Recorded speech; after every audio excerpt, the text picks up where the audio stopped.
If every dog you pass suddenly starts growling at you, go home. Lock the door. Close the curtains. And whatever you do, don't try to see what they're looking at. I wish someone had told me that 3 weeks ago. My name is Mark Ellis.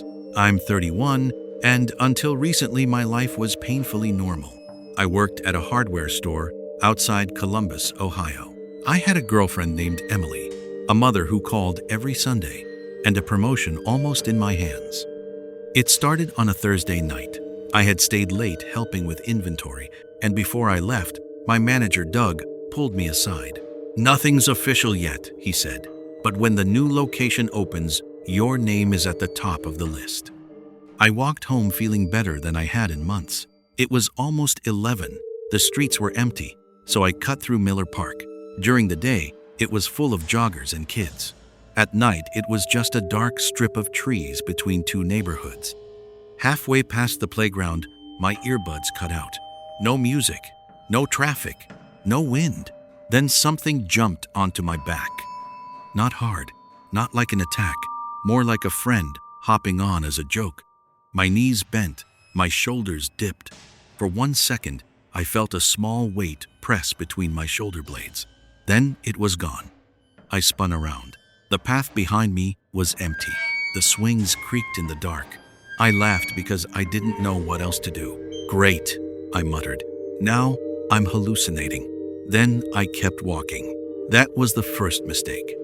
The next morning, I passed Mrs. Holloway walking her golden retriever, Cooper. Cooper loved everyone. He was the kind of dog that would wag his tail at a burglar. But when he saw me, he stopped. His ears went flat. The fur along his back rose. Then he started growling. Not at my face, not at my hands, at the space just behind my right shoulder. Mrs. Holloway yanked the leash. "Cooper, stop!" He didn't.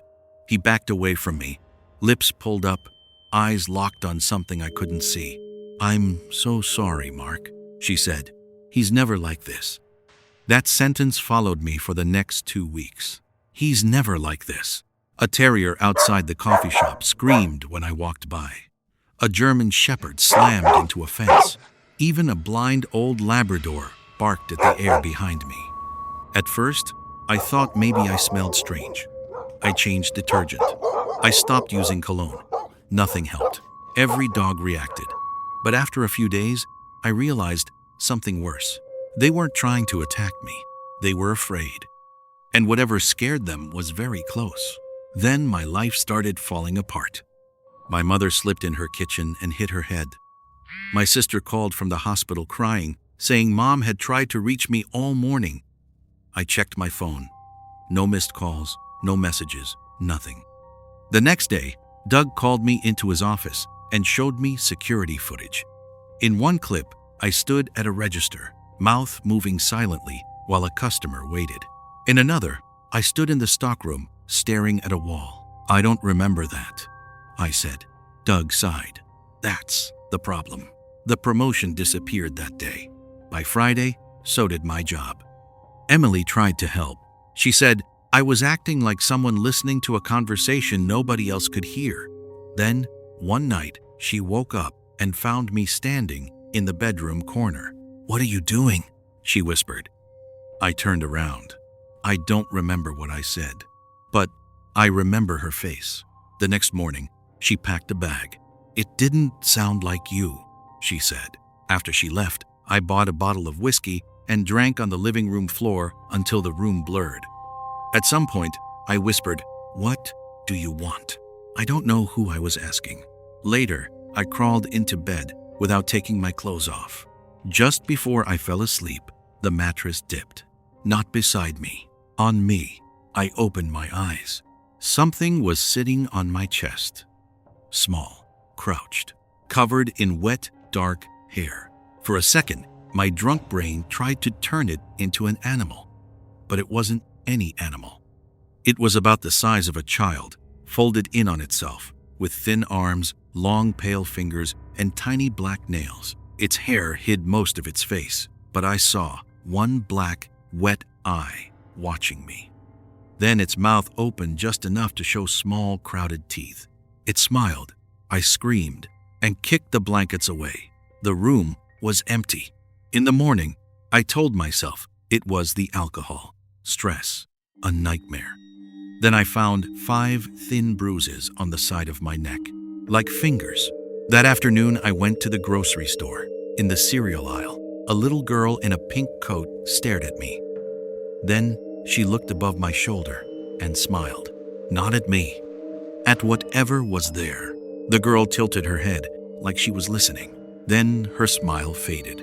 She looked straight at me and said, "He asked why you haven't said hello yet." The cereal box slipped out of my hand. Her mother turned. "Madison, don't bother people." The girl grabbed her mother's sleeve and whispered, "He doesn't like him." "Who doesn't?" But Madison only stared over my shoulder. I left without buying anything. That night, I searched online until sunrise and found one old comment under a deleted thread.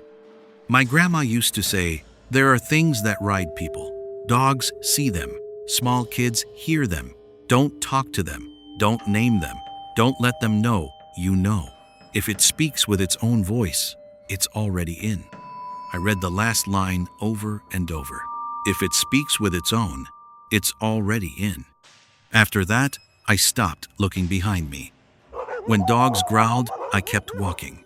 When children stared, I looked away. When I felt weight settle between my shoulders, I pretended I didn't. But the weight kept getting heavier.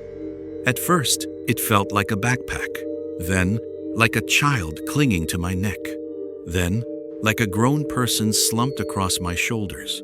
My back hurt constantly. I started sleeping sitting up because lying down made it feel like something was pressing my face into the pillow. 3 nights later, an old man knocked on my apartment door.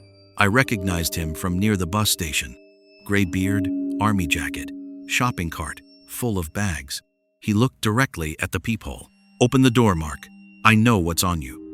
My hand shook as I opened the door. The old man looked over my shoulder and his face tightened. "How long?" I swallowed. "What is it?" He flinched. "Don't ask that. Don't wonder. Don't picture it. That's how they get shape." "I saw it," I whispered. "When?" "I was drunk. I think I dreamed it." "You didn't. Has it spoken yet?" I shook my head. "Good. Then it's still outside. They ride you until there's no room left for you. First, sleep. Then, patience. Then, memory. Then everyone you love. How do I get it off? You don't fight it. You starve it. Attention, fear, recognition. Every time you check or admit it's there, you feed it." Behind me, something shifted. The old man's eyes moved upward. His lips trembled. "What?" I whispered. He took a step back. It's smiling. Then he hurried down the hallway. I never saw him again. After that, the dogs stopped barking. At first, I thought that meant it was gone. Then I passed Mrs. Holloway and Cooper again. Cooper looked at me, tucked his tail between his legs, and hid behind her. No growl, no bark, just fear. That was worse. The dogs weren't warning me anymore. They had given up. I stopped leaving my apartment. I covered the mirrors, taped cardboard over the windows, and unplugged the TV. For 6 days, I barely slept. On the 6th night, I woke to scratching. Not at the door, not at the window, right beside my ear. Slow little scratches, like nails combing through fabric. I kept my eyes closed. The scratching stopped. Then one cold finger traced a line from my temple to the corner of my mouth. I bit my tongue so I wouldn't scream. A child's voice whispered from somewhere in the room. "He says you're being rude." The finger pressed against my lips. Shh. The next morning, I set my phone on the dresser and recorded myself sitting on the bed. For 20 minutes, nothing happened. Then, my shoulders dipped, my shirt tightened around my neck. Dents formed in the fabric, invisible fingers. Something leaned against the back of my head. The video glitched. For one frame, I saw it. Wet hair, a small gray hand, one black eye peering over my shoulder. I watched that frame until sunrise. Then I whispered the words I should never have said. I know you're there. The apartment went silent. The fridge stopped humming. The pipes stopped ticking. Outside, every dog in the neighborhood began to howl. The weight lifted from my back. For the first time in weeks, I felt light. Then 2 small hands appeared on my shoulders. Long fingers curled into my shirt. Wet hair brushed my cheek. A face slid slowly into view beside mine. Small, wrinkled, covered in dark, matted fur. Its skin was gray. Its eyes were black and round. Its mouth was too wide. It didn't look angry. It looked pleased, like a child finally invited into the room. It pressed its cheek against mine. Then, for the first time, it spoke with its own voice. Soft, happy, right in my ear. Hello. I don't remember opening the front door. I only remember the dogs screaming behind every apartment door as I passed.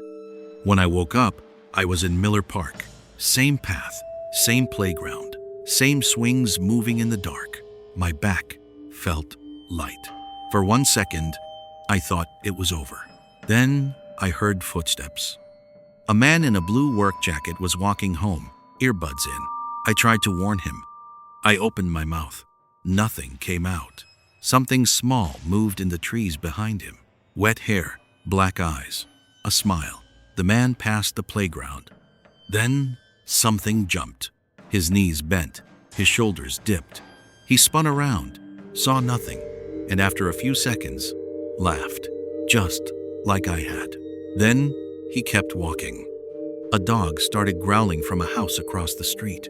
The man looked at it, then at me. You okay, man? I wanted to say no. I wanted to say, run. Don't go home. Don't drink. Don't look. Don't listen. Don't ever say hello. But my mouth stretched into a smile that wasn't mine. And very close to my ear, something whispered, now you carry me inside. So if every dog you pass suddenly starts growling at you, don't get curious. Don't look behind you. Don't check your phone camera. Don't ask children what they see. And if a little girl smiles at the empty space over your shoulder and says, he asked why you haven't said hello yet, keep walking. Pretend you didn't hear her, because the moment you answer, the thing riding you stops being a passenger. And you do.